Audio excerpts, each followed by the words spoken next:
Next हमें structural drawings को देखने हैं। इन structural drawings the first drawing is footing layout and footing schedule. अभी मैं आपके सामने फुटिंग लेआउट का कर रहा हूँ। So it's written here footing layout. Okay, जब भी आपको ड्राइंग दिया जाता है फर्स्ट आप क्या करना, आप यहाँ पे देखो, यहाँ पे एक चीज लिखा होता है कि ड्राइंग का title, right? It's written here drawing title. क्या लिखा है? Footing layout. और जो मैंने कहा था it's written here footing layout, right? तो जो ड्राइंग आपको चाहिए उस ड्राइंग का क्या टाइटल है वो यहाँ पे लिखा रहता है, this is called as drawing title and it's written here footing layout. और क्या प्रोजेक्ट का ड्राइंग आप देख रहे हो, this is written here project title is propose residential building at Shivamogga. जो अभी हमने आर्किटेक्चरल प्लान को देखा था, ये जो आर्किटेक्चरल प्लान हमने देखा था इस बिल्डिंग का, सो ये जो है, so this is architecture plan. ये जो बिल्डिंग है इट्स अ रेसिडेंशियल बिल्डिंग, तो उसी का हम स्ट्रक्चरल ड्राइंग देख रहे हैं। So it's written here propose residential building at so and so place. अब इसके बाद आपको नेक्स्ट क्या देखना है? Okay, next will come. कौन स्ट्रक्चरल कंसल्टेंट है? The name of a structure consultant will be written here. जो भी ड्राइंग आप देखते हो यहाँ पे, स्ट्रक्चर कंसल्टेंट का नाम क्या है, आर्किटेक्चर का नाम क्या है, कौन से कंपनी का है, हर एक डिटेल्स आपको यहाँ पे मिलेगा।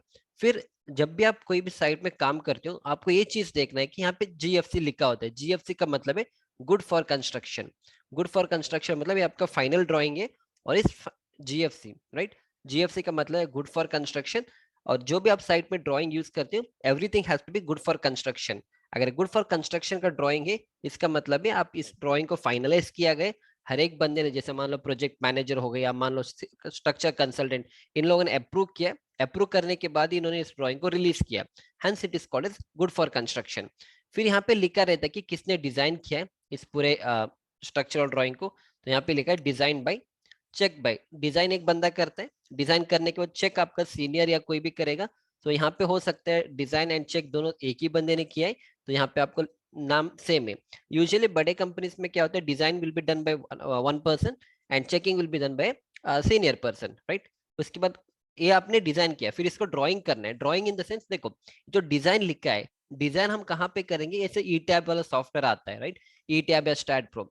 तो यहाँ पे हम एनालिसिस और डिजाइन करते हैं। सो this is usually done by structural consultant, right? और जो यहाँ पे एक और चीज जो लिखा है, तो दिस इज, इस तरह से हम डिजाइन करते हैं कोई भी बिल्डिंग को, हम उसी का मॉडल बनाएंगे। उस पूरे मॉडल को बना के हम क्या करेंगे, उसके ऊपर हम लोड लगाएंगे, और लोड लगाने के बाद हम डिसाइड करेंगे कि इस बिल्डिंग में कितना फोर्स आ रहा है, and according to that force हमें बीम का साइज कितना रखना है, कॉलम का साइज कितना रखना है, वो सारी चीज हम आगे देखेंगे कि कैसे इन चीजों को हमें समझना है। तो ये सारी चीज हमने, this is called as analysis and design. ये चीज यूजुअली स्ट्रक्चरल कंसल्टेंट करते हैं। और यहाँ पे ड्राइंग में एक और चीज लिखा है, what is written here, here another thing is drawn by. Drawn by का मतलब होता है ये जो पूरे ड्राइंग को किसने बनाया ऑटो कैड में, so that person is called as a draftsman. Okay, so उसका नाम यहाँ पे लिखा है, that is drawn by, let us say Kushal Gowda.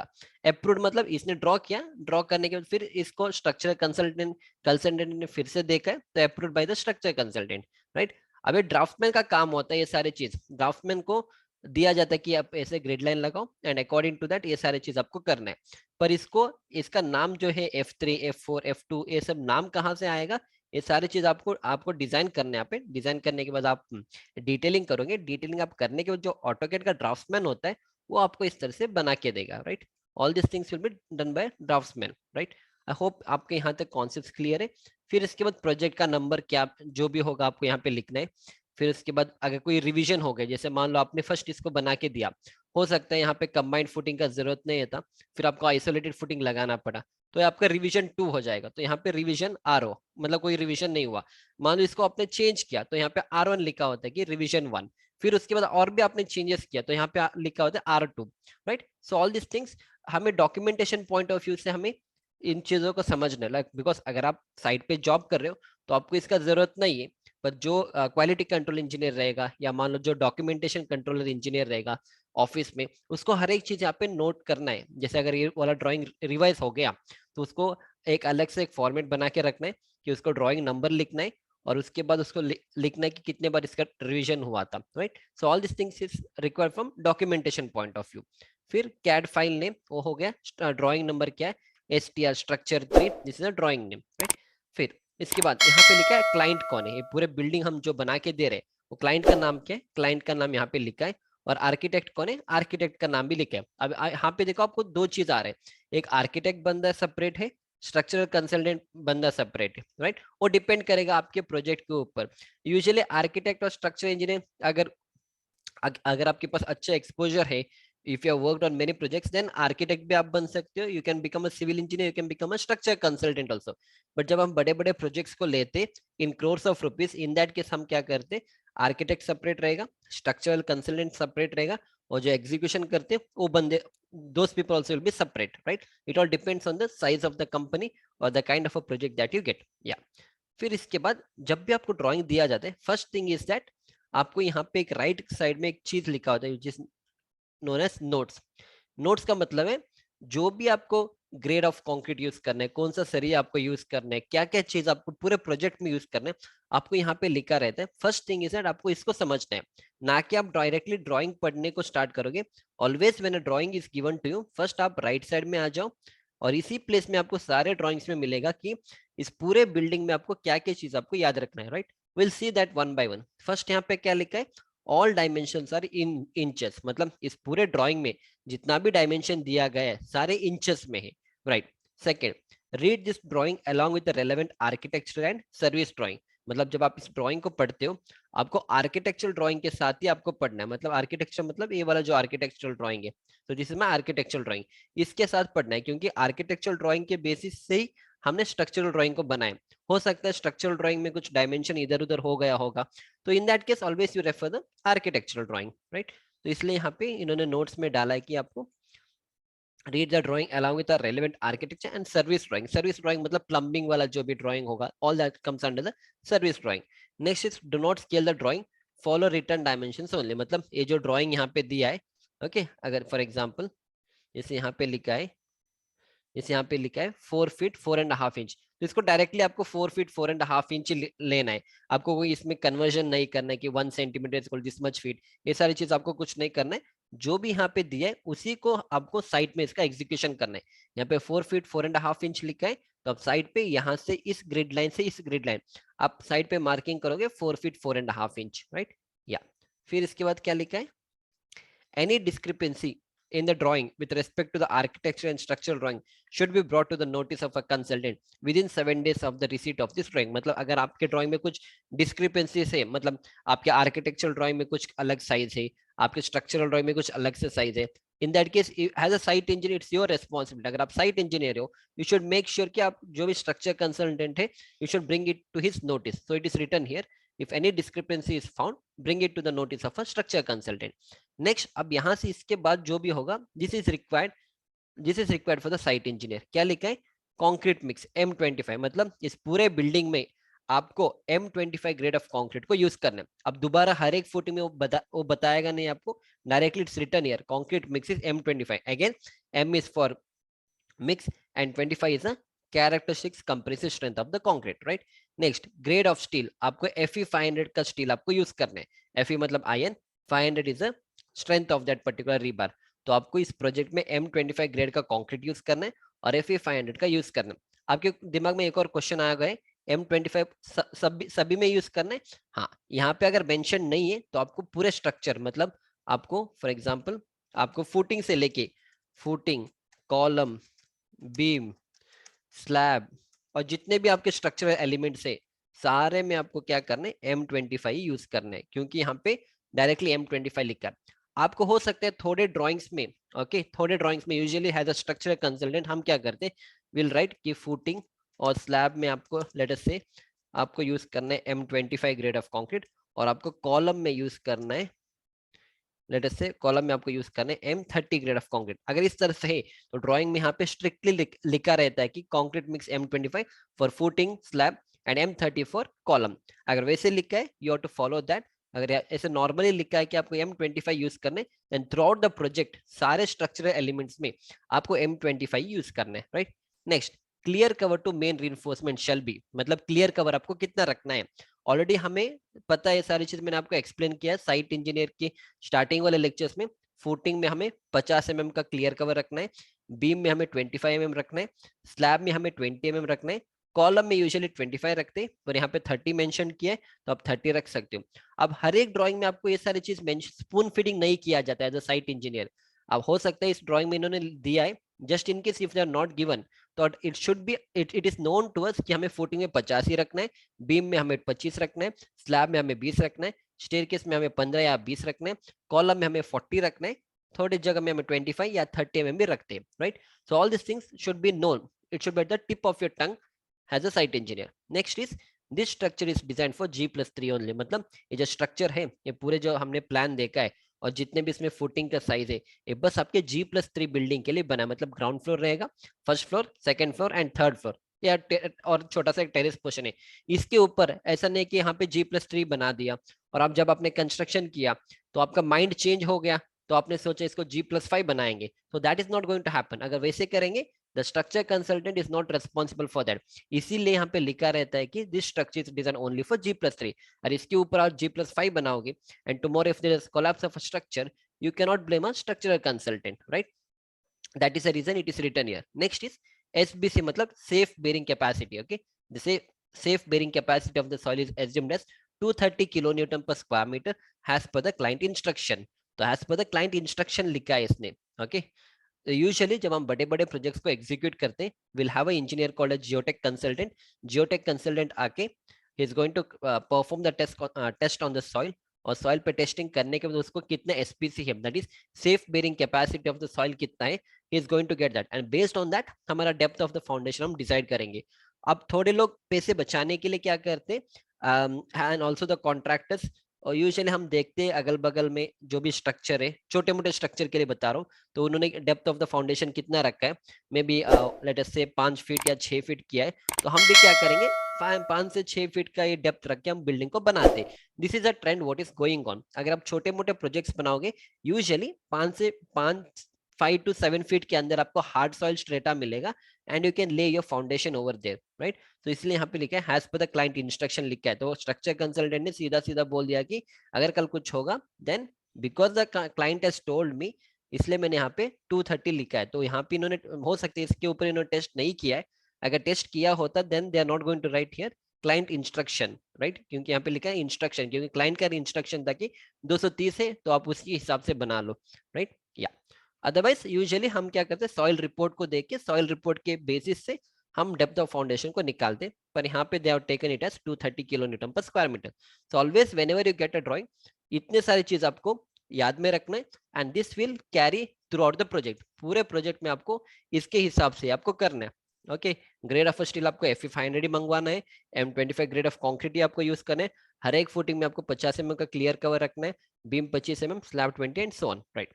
Now will get into the main part. अब मेन पार्ट के लिए हम क्या करेंगे, एक बार मैं इसको ड्राइंग को एक बार रोटेट कर दूंगा.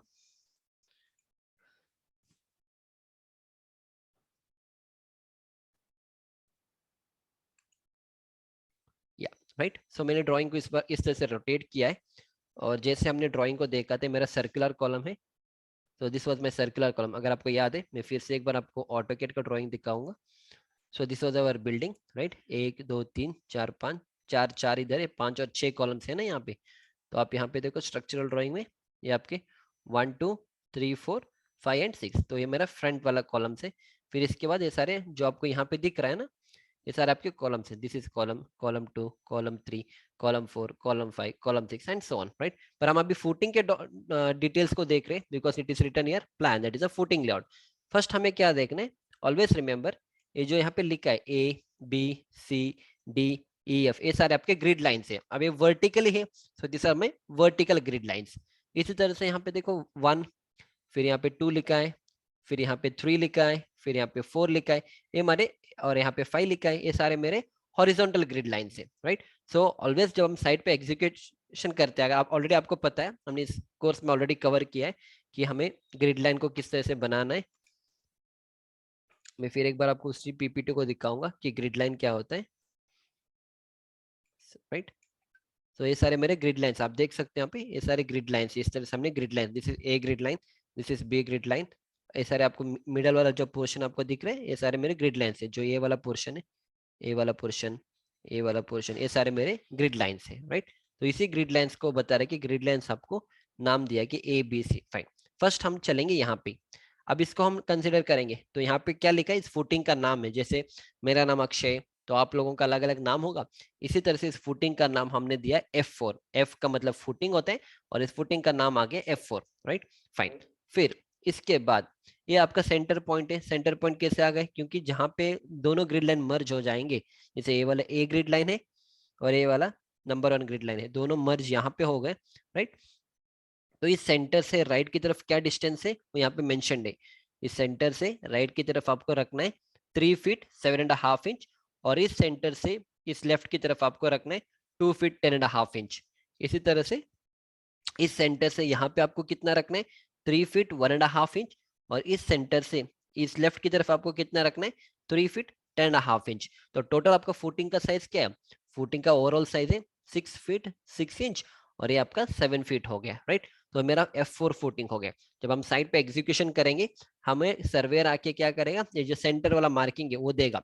फिर एज अ साइट इंजीनियर मुझे क्या करना है, यहाँ से ये वाला डिस्टेंस मुझे पता है कि 3 फीट 7.5 इंच है, और इस सेंटर से लेफ्ट की तरफ मुझे पता है कि 2 फीट 10.5 इंच है। तो इसके हिसाब से हम क्या करेंगे, इस पूरे फुटिंग को बनाएंगे। एक बार इस फुटिंग को बनाने के बाद जो साइड पे कैसे दिखेगा, this is how it looks at the side. अब देख पा रहे हो यहाँ पे, जैसे ये वाला फुटिंग है, मेरा F4 फुटिंग है मान लो। तो इस फुटिंग का जो भी साइज होगा, ये मेरा F4 फुटिंग है, तो फुटिंग का जो भी साइज होगा, और इस तरह से हम with help of a chalk powder हम इस तरह से फुटिंग को बना देंगे। This is called as F4 footing, right. या ये सारे मेरे F4 फुटिंग है। या फिर इसके बाद नेक्स्ट फुटिंग को हम कैसे पढ़ेंगे, इस फुटिंग का नाम है F6 footing. Again same logic, footing का साइज क्या है, फुटिंग का साइज है आपका 8 feet 6 inch by 8 feet, right. फिर उसके बाद सेंटर से राइट की तरफ कितना है, ये मेरा सेंटर पॉइंट है, मतलब ये सेंटर है। अगर यहाँ से लेके आऊंगा तो इस सेंटर से यहाँ पे कितना होगा, इट इज 3 फीट 10.5 इंच, और फिर इस सेंटर से लेफ्ट की तरफ कितना है, इट इज 4 फीट 7.5 इंच। अगर आप दोनों को ऐड करोगे it becomes 8 feet 6 inches. Similarly ये वाला एग्जैक्टली सेंटर पे है, तो इस तरफ मेरा 4 फीट हो गया और इस तरफ मेरा 4 फीट हो गया। अब ये सारी चीज को कैसे बनाएंगे वो सारी चीज हम देखेंगे बाद वाले लेक्चर्स में। इन पूरे को, इस फुटिंग को कैसे हम लोकेट करेंगे। यहाँ से देखो, जैसे यहाँ पे देखो 8 फीट है, मतलब एग्जैक्टली 4 फीट उस तरफ, एग्जैक्टली 4 फीट इस तरफ हो गया, वो तो ठीक है। जैसे यहाँ पे देखो 8 फीट 6 इंच है, पर यहाँ पे ज्यादा हो गया कि यहाँ पे 4 फीट 7.5 इंच सेंटर से लेफ्ट की तरफ है, और इस सेंटर से राइट की तरफ आपका 3 फीट 10.5 इंच है। ये क्यों यहाँ पे सेम नहीं है? अब ये सारी चीज डिपेंड करेगा एज अ स्ट्रक्चरल कंसल्टेंट, आप किस तरह से इसका मॉडलिंग, आप किस तरह से इसका डिटेलिंग करोगे, वो सारे चीज हम बाद में देखेंगे। As of now just concentrate की ड्रॉइंग को कैसे पढ़ना है, राइट। फिर इसी तरह से एक और फुटिंग है F4 फुटिंग, और फिर इसका साइज कितना हो गया 6 फीट 6 इंच बाई ए वाला साइज कितना हो गया, दैट इज 7 फीट, राइट। इसी तरह से आपको हर एक ड्राइंग को आपको समझना है, राइट। आई होप आपके कॉन्सेप्ट यहाँ तक क्लियर है। अभी जो है ना, जैसे ये सारे आपके आइसोलेटेड फुटिंग है। आइसोलेटेड फुटिंग का मतलब क्या है, एक फुटिंग है, इस फुटिंग के ऊपर आपने बस एक कॉलम को रखा है, so it is called as isolated footing. अब थोड़ा सा हम डिफरेंस देखेंगे यहाँ पे। जैसे आप यहाँ पे देखो, यहाँ पे क्या लिखा है, CF2 लिखा है। CF2 का मतलब क्या है, कंबाइंड फुटिंग। C का मतलब है कंबाइंड, कंबाइंड फुटिंग, राइट। क्यों ये कंबाइंड फुटिंग हो गए, क्योंकि यहाँ पे आपका ये जो फुटिंग है तो पूरा फुटिंग एक है आपका, पर इस फुटिंग में दो कॉलम है। एक कॉलम आपका यहाँ पे है, ये दूसरा कॉलम है, hence it is called as combined footing. अगर एक फुटिंग के ऊपर अगर एक कॉलम होता, then we call it as isolated footing, और we call it as a pad footing. अगर एक फुटिंग के ऊपर दो से ज्यादा कॉलम होते, right, then then we call it as a combined footing. तो इन दोनों को कंबाइन किया हमने, so it is called as combined footing. CF2 नाम क्यों पड़ा इसको, क्योंकि यहाँ पे एक और फुटिंग होगा जिसका नाम हमने CF1 दिया है, तो इसलिए यहाँ पे CF2 का नाम है। जैसे आप यहाँ पे देखो, यहाँ पे CF1 लिखा है, right, this is combined footing 1, और यहाँ पे भी CF1 है, दिस इज कंबाइंड फुटिंग 1। क्यों यहाँ कंबाइंड फुटिंग हो गए, क्योंकि फुटिंग एक ही है आपका, और इसके अंदर दो कॉलम है, so hence it is called as combined footing. यहाँ पे भी सेम है, पर ये मेरा CF2 नाम दिया है। अब ये नाम कैसे डिसाइड करेंगे कि ये CF1 होगा, ये CF2 होगा, ये F4 क्यों है, ये F5 क्यों नहीं है, ये F5 क्यों है, ये F1 क्यों नहीं है। अब ये सारी चीज डिपेंड करेगा आप कैसे इसको डिटेलिंग करोगे। अब वो डिटेलिंग कैसे करेंगे वो सब हम देखेंगे बाद में। एज ऑफ नाउ बस अंडरस्टैंड कि ड्राइंग को कैसे पढ़ना है। आगे जैसे हम lecture 1 by 1 we are going to learn, मैं आपको सारी चीज एक्सप्लेन करते जाऊंगा with help of ETABS software कि F5 फुटिंग क्यों आ गया, F3 का नाम कहाँ से आएगा, F4 का नाम क्यों आएगा, F4 दो क्यों आ गया, F5 यहाँ पे एक क्यों है। आप यहाँ पे F2 फुटिंग कितना है, जैसे एक F2 फुटिंग यहाँ पे, ये दूसरा, और तीसरा F2 फुटिंग, तो तीन हो गए। और फिर बस 3 F2 फुटिंग क्यों है, 4 क्यों नहीं है, तो ये सारी चीज हम आगे देखते जाएंगे, why all this things have been made in such a way, right. या सो आई होप आपके कॉन्सेप्ट यहाँ तक क्लियर है। बस ड्राइंग को आपको ऐसे ही पढ़ना है, आपको सर्वेयर आके सेंटर पॉइंट मार्किंग देगा, एंड फिर उसके बाद सेंटर से आपको लेफ्ट कितना रखना है, सेंटर से राइट कितना रखना है, फुटिंग का साइज कितना होगा, this footing size is 5 feet 3 inches, ये आपका 5 फीट 3 इंच है, और ये आपका कितना हो जाएगा 3 फीट 6 इंच, राइट। और यहाँ पे कितना होगा एग्जैक्टली आपका सेंटर, यहाँ पे इस सेंटर से इस तरफ आपका 1 फीट 9 इंच रहेगा, और जो बचा हुआ है यहाँ पे इन्होंने मेंशन नहीं किया ये कितना होगा, बस सिंपल आपको मैथमेटिक्स लगाना है। अगर 3 फीट 6 इंच में 1 फीट 9 इंच निकाल देंगे, जो बचा हुआ होगा वो आपको यहाँ का डिस्टेंस मिलेगा, right. So in this way we need to understand the footing layout, right. This is called as footing layout. अभी इसके बाद एक और ड्राइंग रिलीज करते हैं, that is called as footing schedule. मतलब अभी देखो आपको यहाँ पे थोड़ा तकलीफ हो रहा है कि हर एक फुटिंग को कैसे पढ़ना, जैसे F4 फुटिंग हो गया, इसका साइज यहाँ पे लिखा है, दूसरा साइज यहाँ पे लिखा है, तो थोड़ा सा यहाँ पे क्या आपको हो सकता है you are finding it difficult to understand. So that is why as a structure consultant हम एक और ड्राइंग को रिलीज करते हैं, that is called as schedule of footing. Schedule of footing में जो यहाँ पे टेबल के, जो यहाँ पे ड्राइंग के फॉर्मेट में लिखा है, उसी को हम टेबल के फॉर्मेट में हम इसको रिप्रेजेंट करते हैं, which is called as schedule of footing. So you can come here, तो यहाँ पे लिखा है फुटिंग डिटेल्स लिखा है यहाँ पे, it's okay, the name of the drawing is footing details, और आप यहाँ पे देखो शेड्यूल ऑफ फुटिंग लिखा है, right, schedule of footings, this is called as schedule of footings. अब यहाँ पे देखो जो फुटिंग आपने यहाँ पे देखा था लाइक F4 F6 F4 फिर F3 हो गया, फिर हमारे पास F2 फुटिंग है, फिर हमारे पास F1 फुटिंग है, फिर हमारे पास CF1 फुटिंग है, फिर हमारे पास CF2 फुटिंग है। इन सारे फुटिंग को हमने टेबल के फॉर्मेट में यहाँ पे लिखा है, that is footing number F1 F2 F3 F4 F5 F6 CF1 and CF2, fine. अब इसका लेंथ होगा, एक इसका ब्रेड्थ होगा। लेंथ क्या है F1 फुटिंग का, 3 फीट 6 इंच इसका लेंथ हो जाएगा, ब्रेड्थ इसका 3 फीट 6 इंच हो जाएगा। उसी को हम क्रॉस वेरीफाई करेंगे, F1 फुटिंग को हम देखेंगे। So where is our F1 footing, F1 footing is somewhere here, ये मेरा F1 फुटिंग हो गया, ठीक है, F1 फुटिंग हो गया। क्या है इसका 3 फीट 6 इंच यहाँ पे है, और ये वाला कितना है, ये भी 3 फीट 6 इंच है। तो ये जो लेंथ है, जो भी लंबा वाला डिस्टेंस होगा that is your length, and the shorter one is the breadth. तो इसमें दोनों सेम है, इधर you can take this as length और you can take this as length, one and the same, right. तो 3 feet 6 inch by 3 feet 6 inch. अब same चीज यहाँ पे देखो, लेंथ आपका 3 फीट 6 इंच होगा, ब्रेड आपका 3 फीट 6 इंच होगा। और ये जो डेप्थ, ओके इसको हम बाद में देखेंगे, फिर आप आ जाना F2 फुटिंग पे, ओके। फिर हम जाएंगे F2 फुटिंग पे। F2 फुटिंग कहाँ पे, जैसे F2 फुटिंग यहाँ पे है मेरा, ओके। अब इसमें देखो F2 फुटिंग, जैसे एक आपका डिस्टेंस आपका 5 फीट है, दूसरा डिस्टेंस आपका 5 फीट 6 इंच है। ये 5 फीट 6 इंच ये आपका लेंथ हो जाएगा, और जो छोटा वाला होगा वो आपका ब्रेड्थ रहेगा, दैट इज 5 फीट। तो इसीलिए आप टेबल में देखो लेंथ में, जैसे लेंथ वाले पोर्शन F2 फुटिंग में 5 फीट 6 इंच, क्योंकि यहाँ पे 5 फीट 6 इंच है मेरा लेंथ, और जो विड्थ होगा 5 फीट रहेगा, ये मेरा 5 फीट रहेगा, ठीक है। तो इसी तरह से आपको हर एक फुटिंग को आपको देखना है। आई होप यहाँ तक आपके कॉन्सेप्ट क्लियर है। If you any doubts you can put it in the comment box, will solve your doubts. फिर एक चाहिए तो कंबाइंड फुटिंग को देखेंगे, एक हम देखेंगे CF1 को, CF1 को देखेंगे हम, या सो this is CF1 combined footing one. क्या साइज है कंबाइंड फुटिंग का, एक आपका यहाँ पे 5 फीट 3 इंच है, और ये आपका 3 फीट 6 इंच है। देन ऑब्वियसली 5 फीट 3 इंच आपका लेंथ रहेगा, तो इसलिए आप देखो CF1 में 5 फीट 3 इंच आपका क्या है, लेंथ वाले पोर्शन में इन्होंने 5 फीट 3 इंच डाला है, और जो ब्रेड्थ वाला portion that is 3 feet 6 inch, so this becomes your 3 feet 6 inches your breadth, fine। अब इसके बाद हमें क्या, हमें अभी लेंथ तो पता चला फुटिंग का, और ब्रेड्थ भी पता चला, पर फुटिंग का डेप्थ कितना रहेगा that is not shown in the, इस ड्राइंग में आपको समझ में नहीं आएगा कि डेप्थ कितना रहेगा, उसके लिए आपको क्रॉस सेक्शन में देखना है। तो इसीलिए यहाँ पे क्या लिखा रहता है, यहाँ पे एक और चीज लिखा है that is called as D. D मतलब depth of the footing. Depth of the footing का मतलब क्या है कि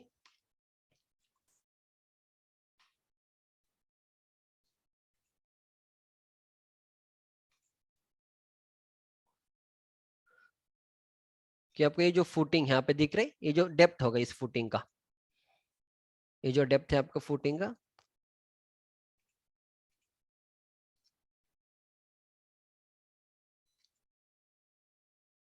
ये जो डेप्थ है बस इतना पोर्शन है, ये जो डेप्थ है ना, ये आपका कितना रखना है हर एक फुटिंग का, so that is called as depth of footing. और उसके लिए फिर आपको ड्राइंग को रेफर करना है, फिर हम ड्राइंग को रेफर करेंगे। सो इन डेप्थ ऑफ फुटिंग आपको जाना है स्केड्यूल ऑफ ड्राइंग में, तो यहाँ पे डी लिखा है, डी का मतलब है डेप्थ ऑफ द फुटिंग। तो F1 फुटिंग का जो डेप्थ होगा वो आपका 12 इंच होगा, 12 इंच मतलब 300 mm। F2 का फुटिंग का जो डेप्थ होगा वो भी 15 इंच रहेगा। F3 फुटिंग का जो डेप्थ होगा वो 18 इंच रहेगा। F4 फुटिंग का जो डेप्थ रहेगा वो 21 इंच रहेगा। F5 फुटिंग का जो डेप्थ है वो 24 इंच रहेगा। F6 फुटिंग का जो डेप्थ है 28 इंच रहेगा। कंबाइंड फुटिंग का जो डेप्थ है 12 इंच एंड CF2 का होगा 15 inch, right. So this is मतलब आपका इस पूरे F1 फुटिंग का क्या हो गया, लेंथ आपका 3 फीट 6 इंच, ब्रेड्थ आपका 3 फीट 6 इंच, और जो डेप्थ रहेगा आपका फुटिंग का वो आपका 12 इंच रहेगा। अब ये 12 इंच 15 इंच 18 इंच कहाँ से आ गए, उसको हम देखेंगे अगले वाले लेक्चर में कि इन डेप्थ को कैसे हम एज अ स्ट्रक्चरल कंसल्टेंट हम इसको कैसे डिजाइन करेंगे, राइट। अब फिर मेन जो है हमें स्टील कितना लगाना है अपने जो बिल्डिंग में। फुटिंग तो बन गए, फिटिंग तो तभी बनेगा जब हम इसमें सरिया डालेंगे। अब कौन से डायमीटर का सरिया हमें डालना है वो यहाँ पे लिखा रहता है, which is mention as REINF, मतलब रीइंफोर्समेंट डिटेल्स आपको क्या प्रोवाइड करना है। एक होता है आपका बॉटम मेश, एक होता है आपका टॉप मेश, राइट। अगर वो कंबाइंड फुटिंग है तो आपका टॉप मेश में आ जाता है। यूजुअली आइसोलेटेड फुटिंग में आपको बस बॉटम मेश ही आता है, आपका टॉप मेश नहीं आता है, right. But this is not true all the time. थोड़े अगर आप हैवी स्ट्रक्चर्स में जाओगे, मैं आपको ऐसे एक ड्राइंग भी सिखाऊंगा जिसमें आपको बस आइसोलेटेड फुटिंग में बॉटम का स्टील भी मिलेगा, टॉप का स्टील भी मिलेगा। एज ऑफ नो बस इन टॉप वाले रीजन को मत देखना, बस आप बॉटम वाले रीजन को मत देखो। So will not concentrate on this part, इस पार्ट को मत देखो, बस इतने पार्ट को देखो।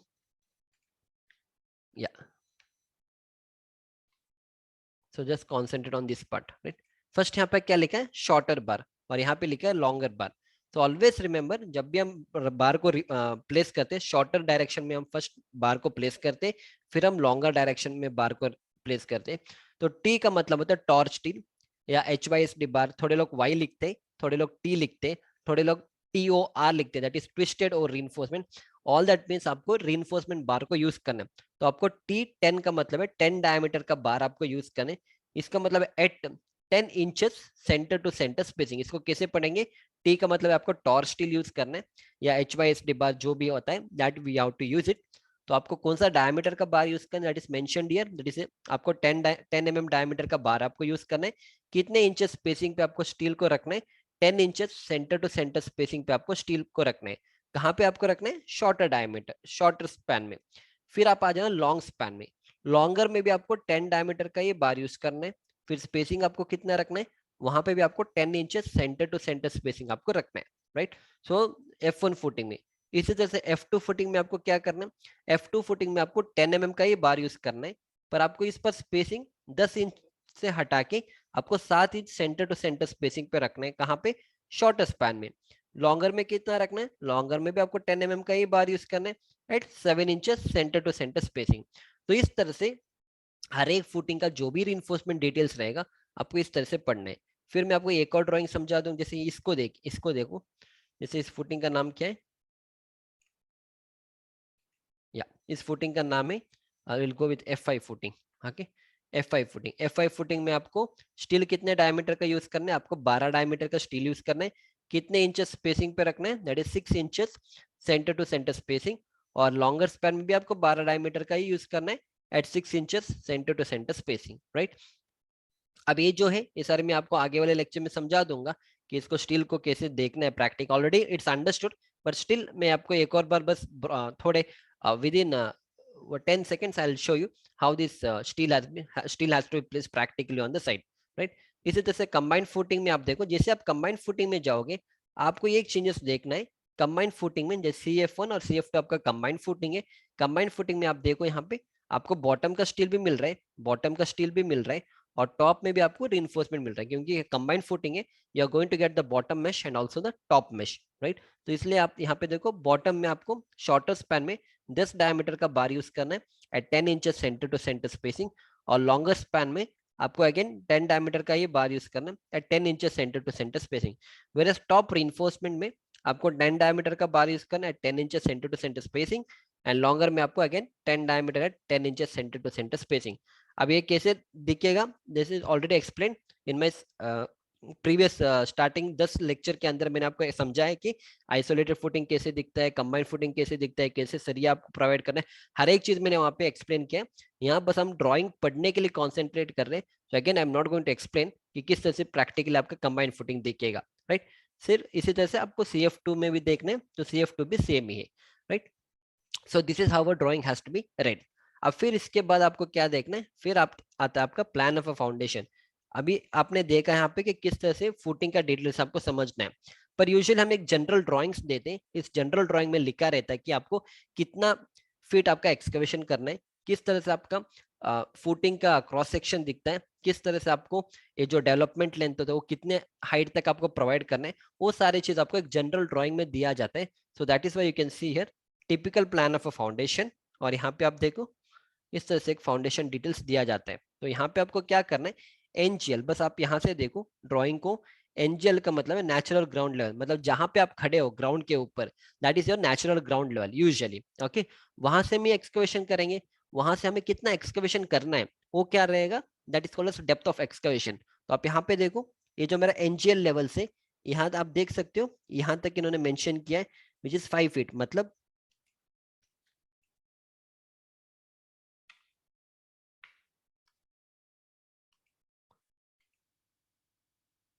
जैसे यहाँ पे ये मेरा NGL level, this is my natural ground level. तो इस नेचुरल ग्राउंड लेवल से ये कितना डेप्थ तक आपको एक्सकवेशन करना है वो आपके स्ट्रक्चरल ड्राइंग्स में दिया जाता है। तो यहाँ पे इन लोगों ने मेंशन किया है आपको 5 फीट तक आपको एक्सकवेशन करना है, ठीक है। 5 फीट तक आपको एक्सकवेशन करना है, टॉप ऑफ पीसीसी। फिर आपको बस 4 इंच और एक्सकवेशन करना है, मतलब आपको 5 फीट 4 इंच का आपको एक्सकवेशन करना है, क्योंकि ये एनजीएल लेवल से पीसीसी के टॉप तक इन्होंने 5 फीट दिया है। पर हम यूजुअल एक्सकवेशन करेंगे पीसीसी के बॉटम तक। ये मेरा पीसीसी है और पीसीसी का जो थिकनेस है वो 4 इंच है। तो 5 feet plus 4 inch comes out to be 5 feet 4 inches. तो आपको क्या करना है एज अ साइट इंजीनियर, आपको क्या करना है इस एनजीएल लेवल से,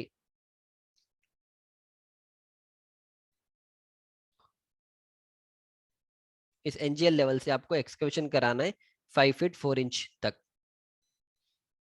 तो यहां से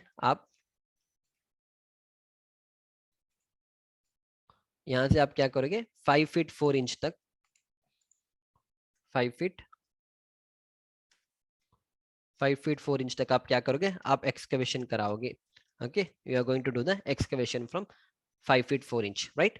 या तो ये कॉमन रहेगा सारे फुटिंग्स को। क्यों ये कॉमन रहेगा, क्योंकि यहाँ पे कॉमन ड्राइंग है आपका, पूरे बिल्डिंग में आपको इसी को फॉलो करना है, राइट। या आई होप यहाँ तक आपके कॉन्सेप्ट क्लियर है। फिर उसके बाद आप पीसीसी डालोगे, पीसीसी का मतलब है प्लेन सीमेंट कॉन्क्रीट। क्या इसका रेशियो रहेगा, 1:4:8 इसका रेशियो रहेगा। कितना थिकनेस रहेगा इस पीसीसी का, वो 4 इंच है। फिर इसके बाद ये आपका कॉलम का सरिया है, this is a column reinforcement. फिर आप फुटिंग का मेश रॉच रखोगे, this is your footing mesh. ये जो है ये आपका फुटिंग का मेश है, राइट। ये आपका फुटिंग का मेश है। ये जो ब्लैक वाला डॉट है आपका डिस्ट्रीब्यूशन बार है, मतलब distribution bar in the sense, देखो यहाँ पे दो बार है ना, एक आपका शॉर्टर स्पैन का बार है, ये आपका लॉन्गर स्पैन का बार है। यूजुअली जो लॉन्गर स्पैन है we call this as a distribution bar, shorter आपका मेन रिइंफोर्समेंट रहेगा। तो जब आप आगे से देखोगे बस आपको शॉर्टर स्पैन का बार नजर में आएगा, you are going to see only the shorter span bar. ये जो बार आपको दिख रहा है यहाँ से, ये जो बार आपको ऐसे दिख रहा है, ये आपका शॉर्टर स्पैन का बार है, ठीक है।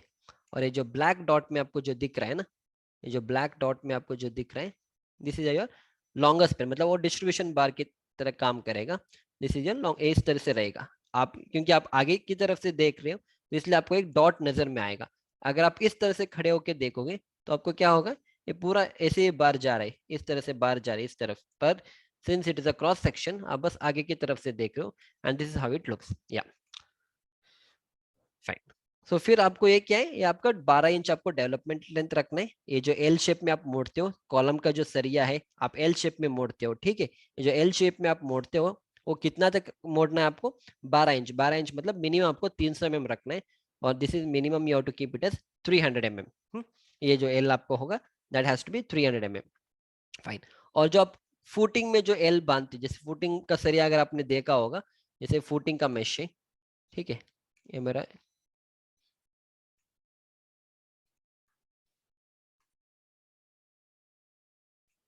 मेरा फुटिंग का मेश है, ठीक है। ये जो फुटिंग का मेश में जब हम इसको इस तरह से डेवलपमेंट लेंथ प्रोवाइड करेंगे,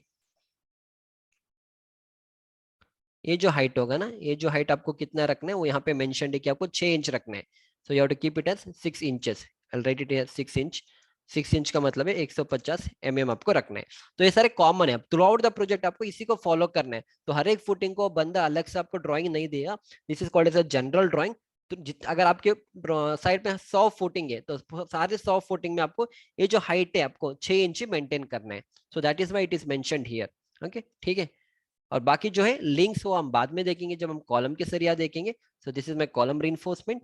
तो मेरा पीसीसी का बेड हो गए, ये मेरा फुटिंग का सेक्शन हो गया इस तरह से। ये मेरा 12 इंच इसको मिनिमम एल शेप में हमें मोड़ना है। कॉलम का जो डेवलपमेंट लेंथ होगा और जो फुटिंग का जो डेवलपमेंट लेंथ होगा ये आपको 6 इंच, मतलब ये आपका 6 इंच आपको रखना है, राइट। या सो आई होप आपके कॉन्सेप्ट यहाँ तक क्लियर है। और फिर ये typical plan of a foundation है, मतलब इसमें शॉर्टर बार कौन सा है, लॉन्गर बार कौन सा है, दैट इज मेंशनड हियर। आप देखो यहाँ पे ये आपका लेंथ ऑफ द फुटिंग है, this is your length of the footing, और this is your breadth of the footing, ठीक है। और कभी भी आपको शॉर्टर स्पैन में लगाना है बार को, जैसे आप यहाँ पे देखो इस शॉर्टर स्पैन में बार हमने लगाया, फॉर एग्जाम्पल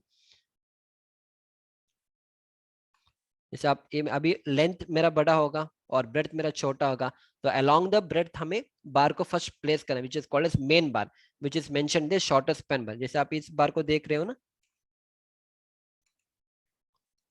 जो आप इस बार को देख रहे हो यहाँ पे इस शेप में जो बार को यहाँ पे प्रोवाइड किया है ना, या तो अलोंग किसका है, शॉर्टर स्पैन के अलोंग ही है, तो ये मेरा शॉर्टर बार है, तो हम इसको ऐसे प्रोवाइड करेंगे, ठीक है।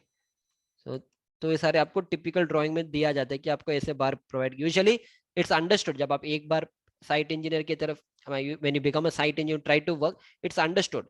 पर usually as a structure consultant it's our duty कि हम इस तरह से आपको हर एक चीज यहाँ पे समझा दें ड्राइंग में कि शॉर्टर स्पैन में कौन सा बार लगाना है, लॉन्गर में कौन सा लगाना है।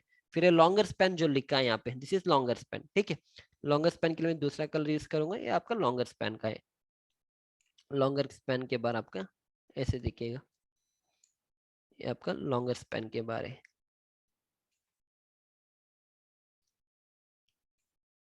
लॉन्गर स्पैन बार, राइट। अब देखो ये शॉर्टर है आपका, ये आपका शॉर्टर स्पैन का बार है, ये आपका शॉर्टर स्पैन का बार है, और ये आपका लॉन्गर स्पैन का बार है।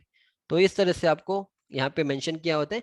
तो सेम चीज it's written here, short bar and long bar. Short मतलब ये जो येलो वाला है आपको 10 mm का सरिया यूज करना है, 10 inch centre to centre spacing. और लॉन्गर में जो रेड वाला है वो आपका लॉन्गर स्पैन का होगा, राइट। वो आपको प्रोवाइड करना है 10 mm at 10 inch centre to centre spacing. So this is a typical cross section of your drawing, and based on that all the execution is going to be carried out, right? I hope आपके concept यहाँ तक clear है। अगले वाले lecture में हम देखेंगे कि कॉलम का रीइंफोर्समेंट को कैसे पढ़ना है, कॉलम का लैटरल टाइज को कैसे पढ़ेंगे, और इसका मैं एक बार आपको फिर एक बार इमेज दिखा दूंगा कि किस तरह से ये सारी चीज प्रैक्टिकली आपको नजर आएंगे, right. So will see you back in the next lecture. Thank you.